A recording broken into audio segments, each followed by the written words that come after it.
வணக்கம். இன்றைய முக்கிய செய்திகள்.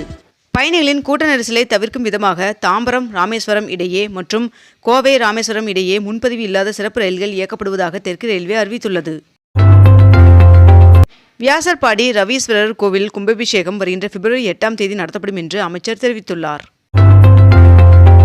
மறைந்த தேமுதிக தலைவர் விஜயகாந்த் அவர்களின் நினைவு தினத்தை ஒட்டி சென்னை கோயம்பேட்டில் உள்ள தலைமை அலுவலகத்தில் விஜயகாந்த் அவர்களின் உருவ சிலைக்கு பிரேமலதா விஜயகாந்த் அவர்கள் மலர்தூவி மரியாதை செலுத்தினார்.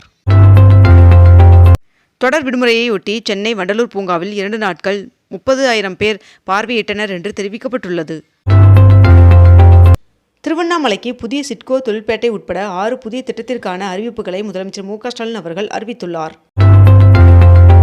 நலம் காக்கும் ஸ்டாலின் திட்டத்தில் இனி வாரம் 2 நாட்கள் முகாம்கள் நடைபெறும் என்று அமைச்சர் மா. சுப்பிரமணியன் அவர்கள் தெரிவித்துள்ளார். சபரிமலை ஐயப்பன் சுவாமி கோவிலில் மண்டல பூஜை காலத்தில் 332 கோடி ரூபாய் வருவாய் கிடைக்கப்பெற்றுள்ளதாக தெரிவிக்கப்பட்டுள்ளது. வருகின்ற பிப்ரவரி 17ஆம் தேதி இறுதி வாக்காளர் பட்டியல் வெளியிடப்படும் என்று தலைமை தேர்தல் அதிகாரி அர்ச்சனா பட்நாயக் அவர்கள் அறிவித்துள்ளார். குடியரசுத் தலைவர் திரௌபதி முர்மு அவர்கள் கர்நாடக மாநிலம் கார்வார் துறைமுகத்திலிருந்து இந்திய கடற்கரையின் நீர்மூழ்கி கப்பலில் கடல் பயணம் மேற்கொள்ள உள்ளார். புதுச்சேரியில் துணை ஜனாதிபதி சி.பி. ராதாகிருஷ்ணன் அவர்களின் வருகையொட்டி 29ஆம் தேதி ட்ரோன்கள் பறக்க தடை விதிக்கப்பட்டுள்ளது. புதிதாக உருவாக்கப்பட்ட 4 மாநகராட்சிகள் 10 நகராட்சிகளுக்கான கவுன்சிலர்களின் எண்ணிக்கையை நிர்ணயித்து அரசிதழ் வெளியிடப்பட்டுள்ளது. தமிழ்நாடு முழுவதும் நேற்று நடைபெற்ற உதவி பேராசிரியர்கள் தேர்வை 42,064 பேர் எழுதினர். திருவண்ணாமலை மாவட்டம் கலசப்பாக்கத்தில் கலைஞர் சிலையை முதலமைச்சர் மு.க.ஸ்டாலின் அவர்கள் திறந்து வைத்தார். ஒவ்வொரு ஆண்டும் ஜனவரி மாதம் திருக்குறள் சார்ந்த பல்வேறு நிகழ்வுகளை மாநிலம் முழுவதும் நடத்த அரசாணை வெளியிடப்பட்டுள்ளது. வைகை, பொதிகை, பாண்டியன், கொல்லம், உழவன் உட்பட 57 ரயில்கள் தைப்பூசத்தை ஒட்டி மேல்மருவத்தூரில் 1 நிமிடம் நின்று செல்லும் என்று தெற்கு ரயில்வே அறிவித்துள்ளது. இந்த ஆண்டில் மட்டும் பல்வேறு நாடுகளில் இருந்து 24,600 இந்தியர்கள் வெளியேற்றப்பட்டுள்ளதாக தெரிவிக்கப்பட்டுள்ளது. தமிழகத்தில் பொங்கல் தொகுப்பு வருகின்ற ஜனவரி 10ஆம் தேதிக்குள் அனைவருக்கும் வழங்கப்படும் என்று அமைச்சர் காந்தி அவர்கள் அறிவிப்பை வெளியிட்டுள்ளார். 22 கேரட் ஆபண தங்கத்தின் விலை சவரனுக்கு ஒரே நாளில் 1,680 ரூபாய் அதிகரித்து 1 சவரன் 1,04,800 ரூபாயாகவும் 1 கிராம் 13,100 ரூபாய்க்கும் விற்பனை செய்யப்பட்டு வருகிறது.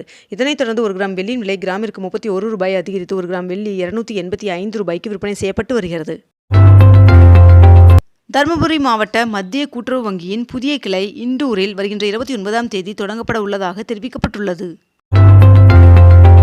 வருகின்ற டிசம்பர் 30, 31 மற்றும் ஜனவரி 1 ஆகிய தேதிகளில் டிக்கெட்கள் இருந்தால் மட்டுமே திருப்பதியில் தரிசனம் செய்யலாம் என்று தெரிவிக்கப்பட்டுள்ளது. திருவண்ணாமலை மாவட்டம் சேத்துப்பட்டில் 12 கோடியில் 37 ஏக்கரில் புதிய சிப்காட் தொழிற்பேட்டை அமைக்கப்படும் என்று முதலமைச்சர் மு.க.ஸ்டாலின் அவர்கள் அறிவித்துள்ளார். பான் கார்டை ஆதார் கார்டுடன் இணைப்பதற்கான காலக்கெடு வருகின்ற டிசம்பர் 31ஆம் தேதியுடன் முடிவடைகிறது என்று தெரிவிக்கப்பட்டுள்ளது. 5 மாநிலத்தின் தேர்தல் குறித்து விவாதிக்க டெல்லியில் காங்கிரஸ் செயற்குழு கூட்டம் தொடங்கியது. வாக்காளர் பட்டியலில் பெயர் சேர்க்க மற்றும் திருத்தம் செய்ய தமிழகத்தில் 75,000 வாக்குச்சாவடிகளில் இன்றும் நாளையும் சிறப்பு முகாம் நடைபெற உள்ளது. திருவண்ணாமலையில் வேளாண் கண்காட்சி மற்றும் உழவர் நல சேவை மையங்களை முதலமைச்சர் மு.க.ஸ்டாலின் அவர்கள் தொடங்கி வைத்தார். ஆன்லைன் மூலம் ரயில் டிக்கெட் முன்பதிவு செய்வதற்கு ஜனவரி 12ஆம் தேதி முதல் புதிய நடைமுறை அமலுக்கு வருவதாக தகவல் வெளியாகியுள்ளது. சம ஊதியம் கோரி போராட்டத்தில் ஈடுபட்ட இடைநிலை ஆசிரியர்களுடன் சென்னை தலைமை செயலகத்தில் பள்ளிக்கல்வித்துறை செயலாளர் நடத்திய பேச்சுவார்த்தை தோல்வியடைந்தது. தமிழகத்தில் இன்று முதல் ஜனவரி 25ஆம் தேதி வரை இருப்பிட சான்றிதழை கட்டணமில்லாமல் பெறலாம் என்று தமிழக அரசு தெரிவித்துள்ளது. 2026ஆம் ஆண்டின் முதல் ஜல்லிக்கட்டு போட்டி தச்சங்குறிச்சியில் வருகின்ற ஜனவரி 3ஆம் தேதி நடைபெற உள்ளதாக தகவல் வெளியாகியுள்ளது. தொடர் விடுமுறையின் காரணமாக நீலகிரி மாவட்டத்திற்கு சுற்றுலா பயணிகளின் வருகை அதிகரித்துள்ளது. 5 கோடி யூனிட் மின் உற்பத்தி செய்து சூரிய சக்தியில் தமிழ்நாடு புதிய உச்சத்தை எட்டி இருப்பதாக மின்வாரிய அதிகாரிகள் தெரிவித்துள்ளனர். வேலூர், திருவண்ணாமலை உட்பட 5 மாவட்டங்களுக்கு 1,338 டன் உரங்கள் ரயில் மூலம் காட்பாடிக்கு வந்தது. புதுச்சேரியில் ரேஷன் கடைகளில் இலவசமாக 1 கிலோ கேழ்வரகு மாவு வழங்கப்படும் என்று புதுச்சேரி முதலமைச்சர் ரங்கசாமி அவர்கள் தெரிவித்துள்ளார். மகளிர் உரிமைத்துறையின் சார்பில் திருமண நிதியுதவி திட்டங்களை அமைச்சர் சேகர்பாபு அவர்கள் வழங்கினார். வரி விதிப்பால் பாதிக்கப்பட்ட தொழில்களுக்கு தமிழ்நாடு தொடர்ந்து துணை நிற்கும் என்று முதலமைச்சர் மு.க.ஸ்டாலின் அவர்கள் எக்ஸ் தளத்தில் பதிவிட்டுள்ளார்.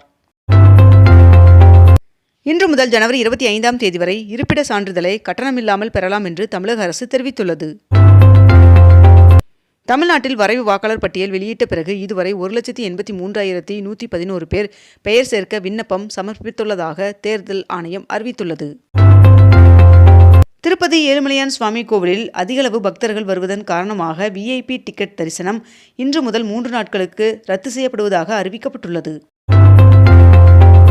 தனியார் பேருந்துகளை வாடகைக்கு எடுத்து அரசு சார்பில் இயக்குவது தொடர்பாக வரைவு அறிக்கை வெளியிடப்பட்டுள்ளது.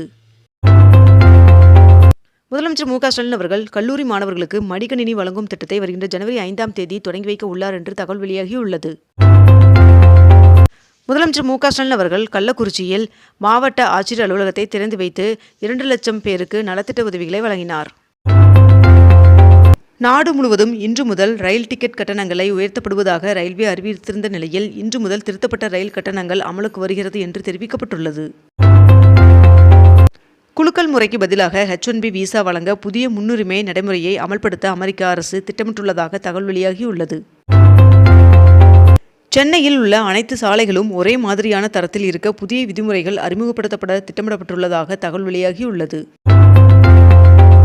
அடுத்த ஆண்டு நடைபெற உள்ள சட்டப்பேரவை தேர்தலையொட்டி தேர்தல் அறிக்கை தயாரிக்க குழு ஒன்றை நியமித்து அதிமுக பொதுச் செயலாளரும் பேரவை எதிர்க்கட்சி தலைவருமான எடப்பாடி பழனிசாமி அவர்கள் அறிவித்துள்ளார். கைரேகை மற்றும் கண் கருவெளி சரிபார்ப்பு முறையில் வழங்க இயலாத மூத்த குடிமக்களுக்கு கையொப்பம் வாங்கி ரேஷன் பொருட்கள் வழங்க வேண்டும் என்று உணவு வழங்கல் துறை இயக்குனர் உத்தரவிட்டுள்ளார். தில்லியில் 5 ரூபாய்க்கு சத்தான உணவு வழங்கும் தி அடல் கேண்டீன் திட்டத்தை மாநில முதல்வர் ரேகா குப்தா அவர்கள் தொடங்கி வைத்தார். சென்னையில் குடிநீர் தேவையை பூர்த்தி செய்ய 1475 ஏக்கரில் கோவளத்தில் 6வது நீர்த்தேக்கம் அமைய உள்ளதாக தெரிவிக்கப்பட்டுள்ளது. ஆருத்ரா தரிசனத்தை முன்னிட்டு கடலூர் மாவட்டத்திற்கு வருகின்ற ஜனவரி 3ஆம் தேதி உள்ளூர் விடுமுறை அறிவிக்கப்பட்டுள்ளது. 2026ஆம் ஆண்டு மே மாதம் நடைபெற உள்ள மலர் கண்காட்சிக்காக ஊட்டி தாவரவியல் பூங்காவில் நாற்று நடவு பணி நேற்று துவங்கியது. கேரளாவில் ஆலப்புழா, கோட்டயம் மாவட்டங்களில் பறவை காய்ச்சல் பரவல் எதிரொலியாக தமிழக கேரளா எல்லையோர மாவட்டங்களில் கண்காணிப்பை தீவிரப்படுத்த தமிழக சுகாதாரத்துறை உத்தரவிட்டுள்ளது.